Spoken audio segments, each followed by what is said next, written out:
Hi friends, இது வந்து snake plant. இந்த ஸ்னேக் பிளான்ட்டை நம்ம வீட்டில் வச்சா ஸ்னேக் வராதுன்னு சொல்லுவாங்க. இது ஒரு வாஸ்து பிளான்ட். இது ஆக்சிஜனை தரும். இதை இண்டோர் பிளான்ட்ஸ் ஆகட்டும் அவுட்டோர் பிளான்ட்ஸ் ஆகட்டும் நம்ம வீட்டில் வச்சுக்கலாம். இது வந்து இந்த பாட்டில் பாருங்க, இந்த பாட்டில் எல்லாம் ரூட் எல்லாம் வெளியே வந்துச்சு. இந்த க்ரோத் அவ்வளோவா இல்லை. அதனால் அதான் பெரிய பாட்டில் நாங்கள் வந்து செட் பண்ண போகிறோம்.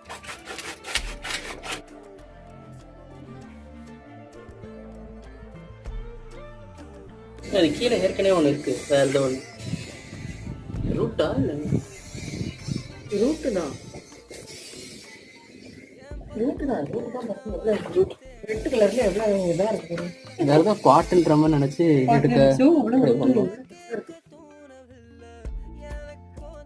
இதில் வந்து செம்மண் போட்டிருக்காங்க, coco peat and vermicompost இவ்வளவும் இதில் மிக்ஸ் ஆகிருக்கு.